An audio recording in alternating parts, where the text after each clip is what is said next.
하나님 말씀을 보겠습니다. 누가복음 2장 1절로 14절입니다.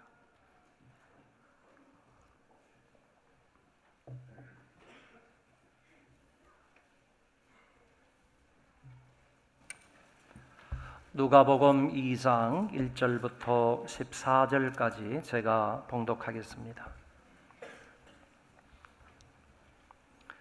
그때에 가이사 아구스도가 영을 내려 천하로다 호적하라 하였으니 이 호적은 구레뇨가 수리아 총독이 되었을 때에 처음 한 것이라. 모든 사람이 호적하러 각각 고향으로 돌아가매 요셉도 다윗의 집 속속이므로 갈릴리 나사렛 동네에서 유대를 향하여 베들레헴이라 하는 다윗의 동네로 그 약혼한 마리아와 함께 호적하러 올라가니 마리아가 이미 잉태하였더라. 거기 있을 그때에 해산할 날이 차서 첫 아들을 낳아 강보로 싸서 구유에 뉘었으니 이는 여관에 있을 곳이 없음이러라. 그 지역의 목자들이 밤에 밖에서 자기 양떼를 지키더니 주의 사자가 곁에 서고 주의 영광이 그들을 두루 비추매 크게 무서워하는지라. 천사가 이르되 무서워하지 말라. 보라, 내가 온 백성에게 미칠 큰 기쁨의 좋은 소식을 너희에게 전하노라. 오늘 다윗의 동네에 너희를 위하여 구주가 나셨으니 곧 그리스도 주시니라. 너희가 가서 강보에 쌓여 구유에 누워 있는 아기를 보리니 이것이 너희에게 표적이니라 하더라. 14절까지네요. 호련히 수많은 천군이 그 천사들과 함께 하나님을 찬송하여 이르되 지극히 높은 곳에서는 하나님께 영광이요 땅에서는 하나님이 기뻐하신 사람들 중에 평화로다 하니라. 아멘.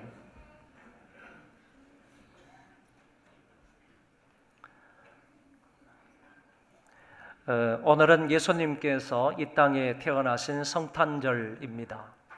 소망의 모든 가족들이 예수님의 탄생을 축하하는 그런 예배를 드리고 있습니다. 오늘 저는 본문의 말씀을 근거로 해서 예수님의 탄생은 우리에게 큰 기쁨의 좋은 소식이고 아울러서 하늘에는 영광이요 땅에는 평화다 하는 제목의 말씀을 드리도록 하겠습니다. 오늘 본문 말씀의 전반부를 보게 되면 호적하라 하는 말씀이 나옵니다. 그때에 가이사 아구스도가 영을 내려 천하로 다 호적하라 하였으니 이때에 가이사 아구스도는 로마의 황제입니다. 로마의 황제가 자기 속국에 있는 모든 나라 주민들에게 호적을 하라 이런 명령을 내렸다는 것입니다. 이때에 호적하라, 호적이라는 말은 단순히 말해서 인구조사에 해당하는 말이다 이렇게 보시면 되겠습니다. 우리나라에도 몇 년만큼 한 번씩 인구조사를 하지 않습니까? 호구조사를 하는데 그 호구조사, 인구조사를 가리켜서 호적이다 이렇게 이해를 하시면 되겠다는 것입니다. 이 호적은 구레뇨가 수리아 총독이 되었을 때 처음 한 것이다 이렇게 성경은 기록해주고 있습니다. 당시 유대와 수리아 지역이 로마 제국에 새롭게 편입이 되었기 때문에 여기 유대 지역에 살고 있는 사람이나 수리아 지역에 있는 사람들은 반드시 이 명령에 따라서 자기 고향으로 가서 호적을 해야 했던 것입니다. 이런 호적 명령은 점령국 입장에서는, 다시 말해 로마 입장에서는 효과적인 통치를 위해서 당연한 것이겠지만 지배받는 입장에서는 치욕스럽고 불편한 일이 아닐 수가 없었습니다.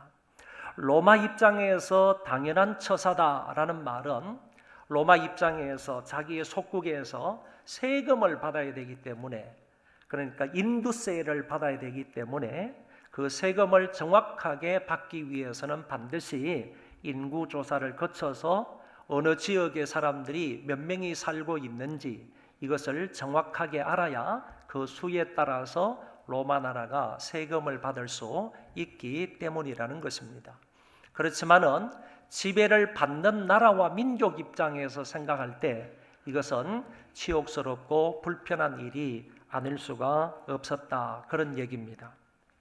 아무튼 로마 황제의 명령을 받은 사람들은 이제 호적을 하기 위하여 각각 자기의 고향으로 가야만 했습니다. 호적을 위하여서 요셉과 마리아도 베들레헴을 방문하게 됩니다. 원래 이 사람들은 갈릴리에 살고 있었습니다. 갈릴리는 저 북쪽에 있는 그런 지역입니다. 이 갈릴리에 살고 있었던 이 요셉은 황제의 명령을 따라서 이제 호적을 하기 위해 본적지인 다윗의 동네 베들레헴으로 가게 되었다는 것입니다. 이때 요셉과 약혼 관계였던 이 마리아는 이미 성령으로 잉태된 사실이 나타났습니다. 다시 말해서 이 요셉이 호적을 하기 위해서 갈릴리에서 유대 지방으로 내려갈 때 이미 그때는 이 요셉이 마리아와 약혼한 사이였고, 그 약혼한 관계 속에서 성령에 의해서 마리아의 몸에 예수님이 잉태되었던 그런 상황이었다라는 얘기입니다. 사실 요셉은 약혼녀까지 마리아까지 자기의 고향으로 데려갈 필요는 없었습니다. 가장 되는 사람만 내려가서 자기의 모든 가족들을 그 호적에 올리면 되는데, 자기 아내, 임신했던 이 아내 마리아까지 데리고 가서 베들레헴 지역까지 가게 된다, 그런 얘기입니다. 왜 이렇게 요셉이 그 마리아를 데리고 함께 내려가게 되느냐? 여기에는 두 가지 이유가 있습니다. 먼저는 이미 천사로부터 메시아 탄생 예고를 들었기 때문이라는 것입니다. 이미 메시아 탄생 예고를 들었기 때문에 이제 탄생할 날이 얼마 남지 않았다는 사실을 알고 이 마리아를 혼자 둘 수가 없는 것입니다. 그래서 요셉은 자기 아내 마리아를 데리고 간다는 것이고, 두 번째는 구약의 예언대로 메시아가 베들레헴에서 태어난다는 것을 알고 있었기 때문이라는 것입니다.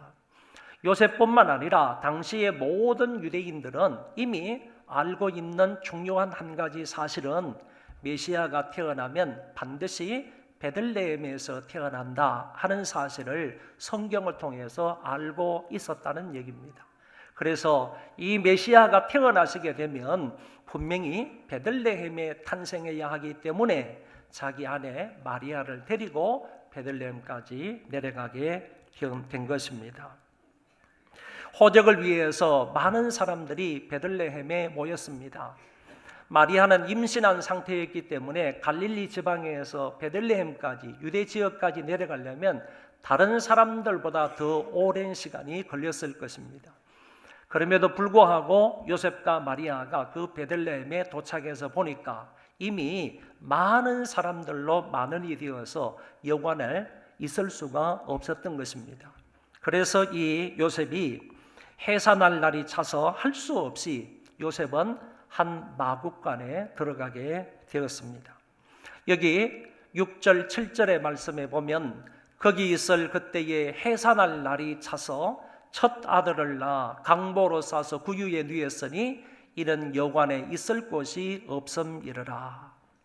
여기에서 해산할 날이 찼다 하는 이 말은 우리 인간들과 똑같이 예수님은 마리아의 뱃속에 10개월 동안 있었다 하는 것을 증명해 주는 말씀입니다.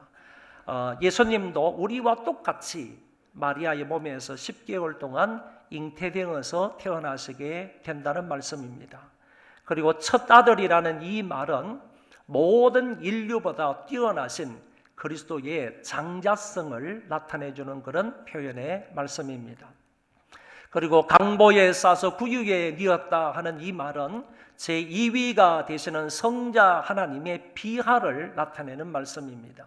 비하라는 것은 스스로 낮추었다 그런 뜻인데, 예수님께서 하늘나라 보좌를 버리시고 이 땅에 태어나시는데 말구유에 태어나시고 그리고 강보에 쌓여서 그 구유에 뉘어지게 되는데, 이것을 볼 때 예수님이 얼마나 자기 자신을 낮추셨는가 하는 면을 보게 된다는 것입니다. 성자 예수님, 성자 하나님의 자기 자신을 지극히 낮추신 그런 모습을 여기에서 볼 수 있습니다. 우리가 잘 아는 빌립보서 2장의 말씀에 보면 그는 근본 하나님의 본체시나 하나님과 동등됨을 취할 것으로 여기지 아니하시고 오히려 자기를 비워 종의 형체를 가지사 사람들과 같이 되셨고 사람의 모양으로 나타나사. 여기 말씀에도 보면 예수님은 원래 하나님과 동등한 본체를 가지고 계셨다 그랬습니다. 예수님은 하나님과 원래는 동등하신 분이다. 동등됨을 취할 것으로 여기지 아니하시고 자기 자신을 비워서 종의 형체를 가지사 사람들과 같이 되셨고 사람의 모양으로 나타나셨다. 하나님께서 사람의 모양으로 나타나신 것, 이것이야말로 자기 자신을 비하한 그런 모습이다. 자기 자신을 낮추고 또 낮추신 겸손한 모습이다 라는 말씀입니다. 하나님과 동일 본체이신 예수님이 자기를 극도로 낮추신 모습을 이 성경은 보여주고 있습니다. 곧 하나님이 사람이 되셨다 하는 얘기를 말씀하고 있는 것입니다. 이처럼 그리스도는 로마 황제 가이사가 통치하던 때 역사적 인물로 태어나셨습니다. 예수님은 가상적인 인물이 아니라는 얘기고 예수님은 상상의 인물이 아니라는 얘기고 누가 지어낸 그런 소설의 이름이 아니다라는 사실을 이거를 통해서 알 수 있다는 겁니다. 로마 황제 가이사 아구스토가 통치할 그때에 주님께서 유대 땅 베들레헴에 태어나셨다는 말씀입니다. 요셉과 마리아가 호적하러 베들레헴으로 갔다가 머물 곳이 없어 예수님은 마국간에서 태어나셨습니다. 그리고 마리아는 그 아기 예수님을 강보로 싸서 구유에 뉘었습니다. 이것이 그리스도의 탄생에 대한 짧은 역사적 기록임을 앞부분에서 말씀해주고 있습니다. 다음은 천사가 목동들에게 나타나서 하시는 말씀을 보겠습니다. 때가 되어서 예수님께서 세상에 태어나셨을 때 베들레헴 주변의 목자들에게 주의 사자가 천사가 나타나서 이렇게 말씀하셨습니다. 저 지역의 목자들이 밤에 밖에서 자기 양떼를 지키더니 주의 사자가 곁에 서고 주의 영광이 그들을 두루 비추매 크게 무서워하는지라.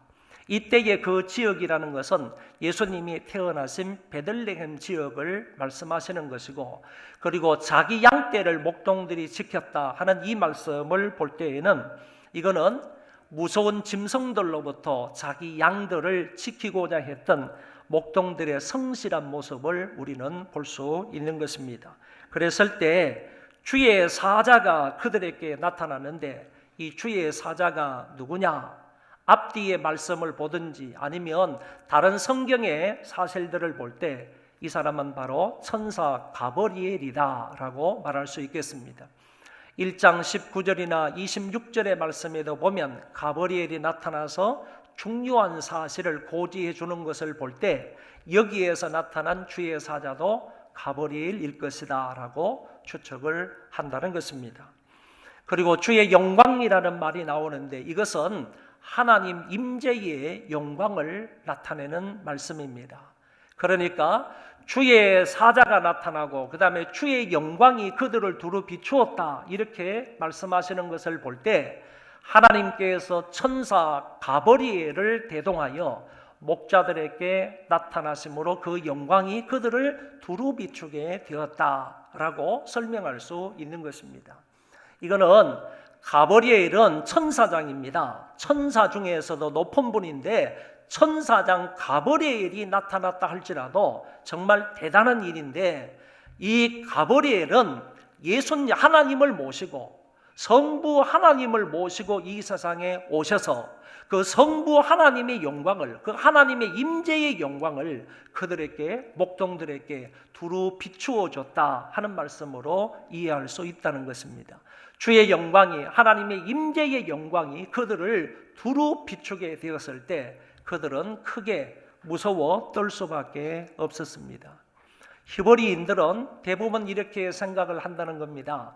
하나님을 직접 뵙게 되면 우리는 죽는다. 하나님을 우리 두 눈으로 뵙게 되면 우리는 그 앞에서 주의 영광을 보게 되면 다 죽는다. 히브리인들은 이렇게 생각을 했기 때문에 이렇게 가버리엘이 모시고 온, 다시 말하면 하나님께서 가버리엘을 대동하고 이 세상에 임하셔서 그 주변에 있는 목동들에게 그 자기 자신의 임재의 영광을 그들에게 두루 비추어 주게 되었을 때 그 사람들은 두려워 무서워 떨 수밖에 없었다. 그런 얘기가 되는 것입니다.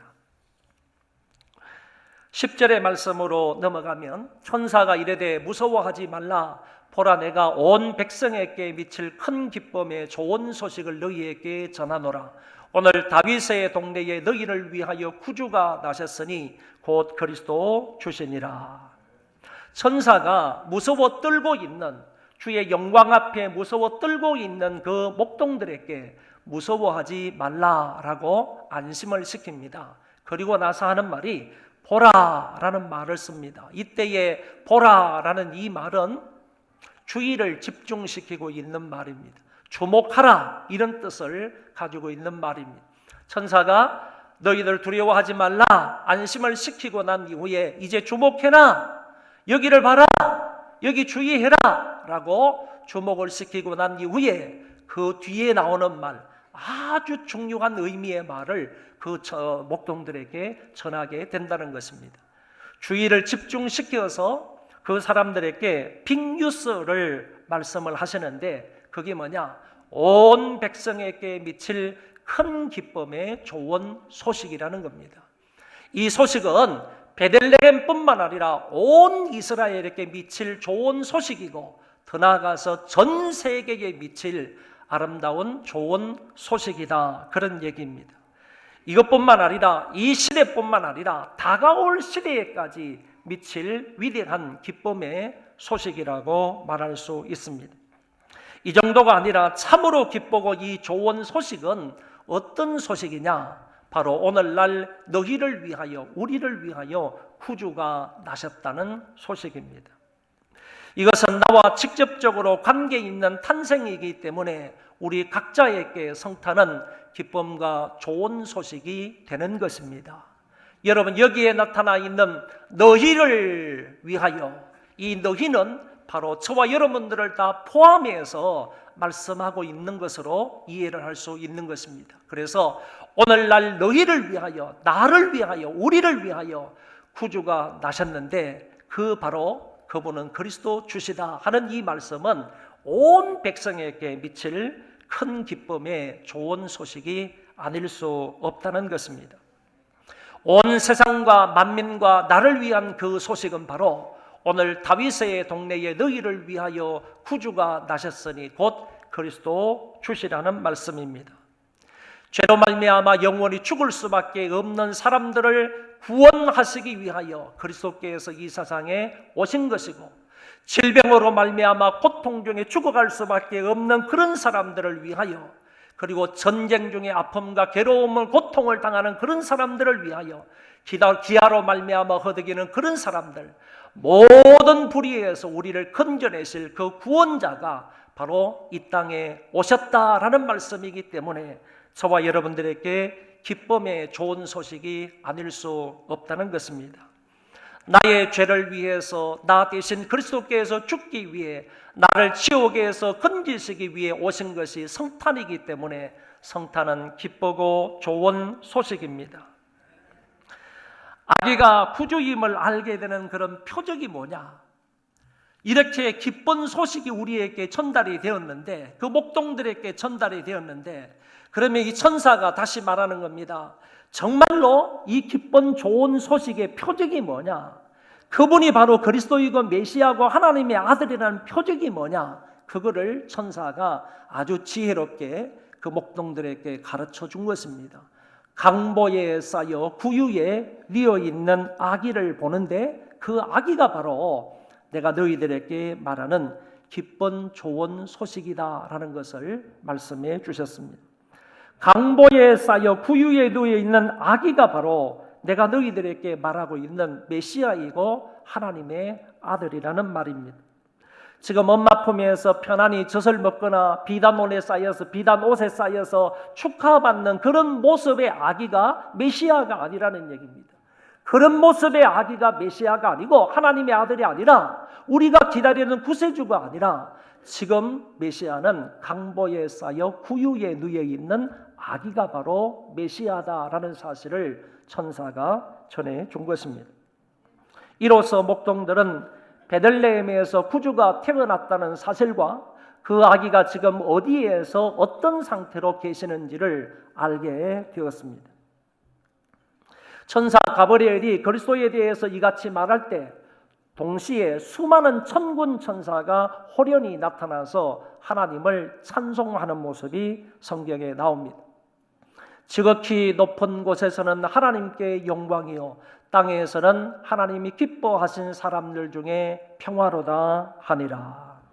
이거는 앞뒤에 완전한 대칭의 말씀임을 볼 수가 있습니다. 다시 말해서 앞에는 지극히 높은 곳이라고 말했고 뒤에는 땅이라고 말했고 앞에는 하나님이라고 말했고 뒤에는 인간 사람이라고 말했고 앞에는 영광이라고 말했고 뒤에는 평화라는 이런 말로 대칭시켜서 표현하고 있는 것을 볼 수 있다는 것입니다. 여기에서 평화는 삼중적인 의미가 있습니다. 이 말씀이 매우 중요한 말씀이니까 한번 주의해서 보시기를 바랍니다. 자, 땅에서는 하나님이 기뻐하심을 입은 사람들 중에 평화로다라고 했을 때 이 평화라는 이 말에는 삼중적인 의미가 있는데 제일 첫 번째는 죄와 불순종으로 인한 인간과 하나님 사이의 평화를 말한다는 겁니다. 저와 여러분은 예수 그리스도를 통하여서 하나님과 불화한 사이였는데 이제 평화를 이룬 사이인 줄 믿습니다. 그리스도로 말미암아 평화의 왕으로 오신 그 그리스도를 통하여서 인간들은 하나님과 평화의 사이, 평화의 관계가 될 수 있다는 말씀인 것이고 두 번째는 반목과 대적, 갈등, 시기 가운데 있는 인간들 사이의 평화이다 그런 얘기입니다. 오늘날 우리 사회를 보면 얼마나 이 갈등의 골이 깊습니까? 이와 같은 갈등, 대적, 시기하는 이런 사이, 사람과 사람 사이에 이 대적하고 갈등하고 시기하고 비방하는 이런 사이에 진정한 평화의 왕으로 오신 분이 그리스도이다. 이 사이에서도 평화가 된다 하는 사실을 우리에게 말씀을 하시고 세 번째는 근심과 걱정 가운데 살아가는 인간 개인에 대한 그런 평화를 여기에서 말씀해 주고 있습니다. 지금 전 세계는 혼란과 갈등과 반목과 내란과 전쟁으로 가득 차 있습니다.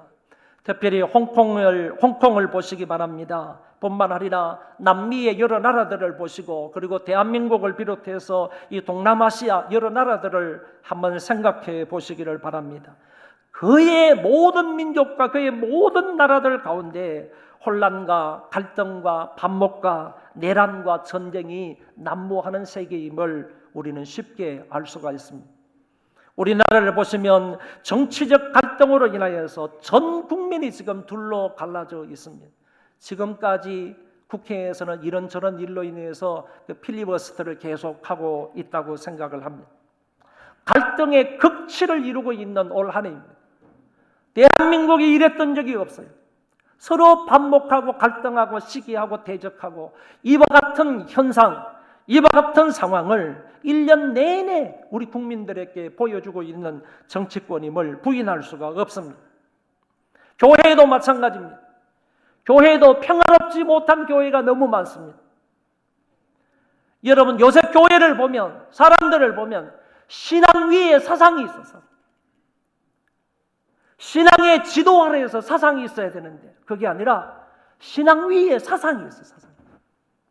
그렇기 때문에 진리를 말하고 하나님의 말씀을 말해도 자기 생각과 자기 사상에 안 맞으면 뛰쳐나가는 거예요. 반대하는 거예요. 반대하는 거예요.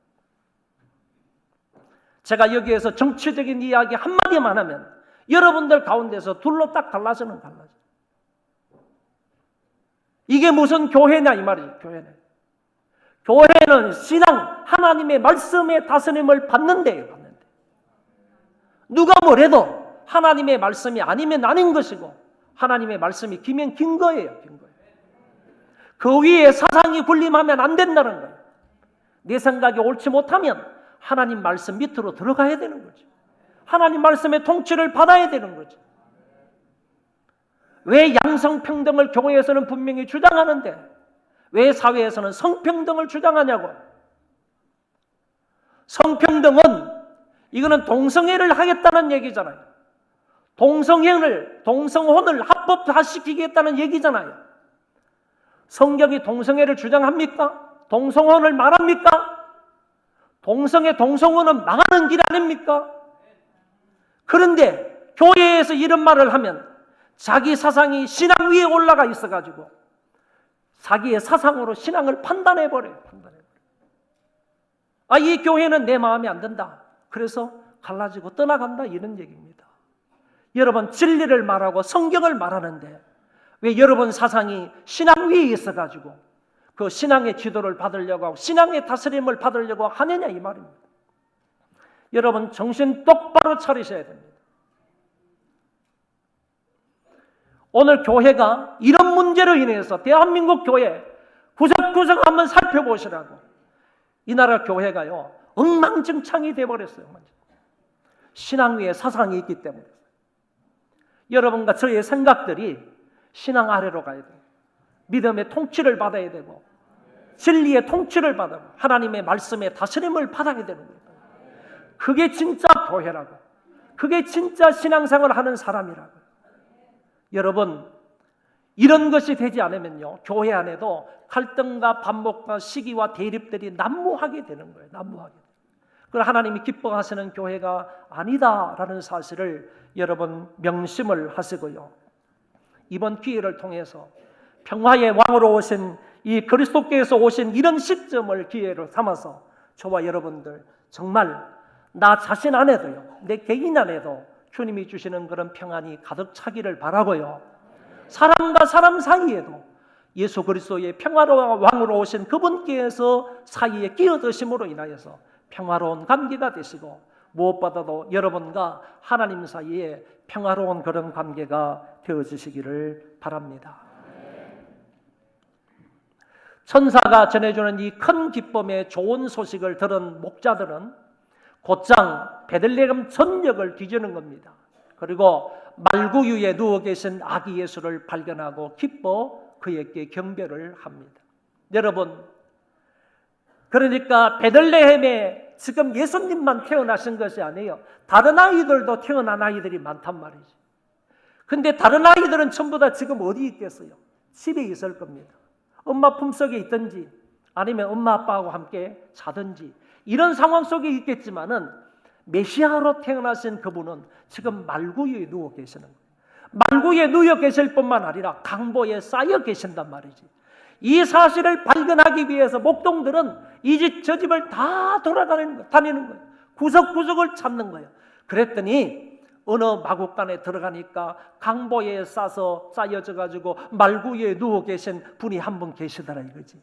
그래서 목동들이 이분이야말로 천사가 우리에게 말해준 바로 그 메시아구나, 하나님의 아들이구나 라는 사실을 알고 그 아기 예수께 엎드려서 경배하고 찬양하고 엎드려 축하를 드렸다, 그런 얘기입니다. 그리고 천사가 전한 이야기를 그곳에 모여있는 모든 사람들에게 전하였습니다. 또한 자기들의 목장으로 돌아오면서도 하나님 앞에 기뻐하며 찬송을 하고 영광을 돌렸다고 성경은 말씀해 주고 있습니다. 온 세상에 미칠 큰 기쁨의 소식을 가장 먼저 체험한 사람들, 이 땅에 평화의 왕으로 오신 그리스도를 제일 처음으로 뵙고 경배한 사람들은 바로 베들레헴 근방에 있는 목동들이었습니다. 그리고 이렇게 시작된 이 복음이 세계 방방곳곳에 퍼져나가서 오늘 저와 여러분들에게까지 이르게 된 것입니다. 예수 그리스도의 탄생은 큰 기쁨의 좋은 소식입니다. 이 세상에서도요 소소한 유한한 일시적인 기쁨들을 우리가 누릴 수 있습니다. 그러나 주님이 주시는 그 기쁨하고는 비교할 수가 없습니다. 주님이 큰 기쁨의 좋은 소식으로 이 세상에 오셨지만 아직도 많은 사람들이 세상 속에서 만족을 얻고 기쁨을 얻고자 세상에 파묻혀 허우적대며 살아가는 사람들이 있습니다.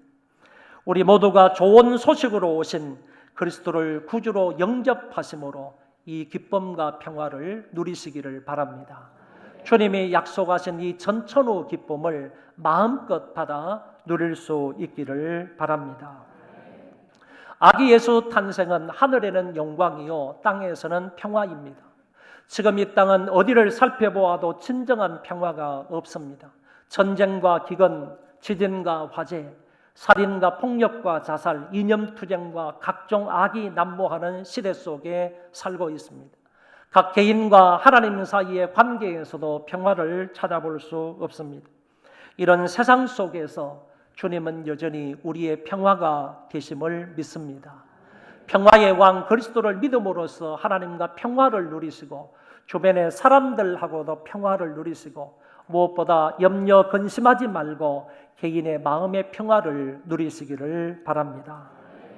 예수님은 지금도 여전히 큰 기쁨의 좋은 소식이고 땅에서 은혜 입은 자들의 평화이십니다. 성탄절을 맞이한 우리 모두는 천사가 전하여 준 이 소식을 이제는 우리가 천사가 되어서 다른 사람들에게 전파할 수 있기를 바랍니다. 어떻게요? 이렇게 예수님의 탄생은 큰 기쁨의 좋은 소식이고 하늘에는 영광이요 땅에는 평화입니다. 성탄은 큰 기쁨의 좋은 소식이고 하늘에는 영광이요 땅에는 평화입니다. 우리 자신들이 이제 천사가 되어서 주위의 많은 사람들에게 이렇게 외치고 전파할 수 있기를 바랍니다. 기도하겠습니다.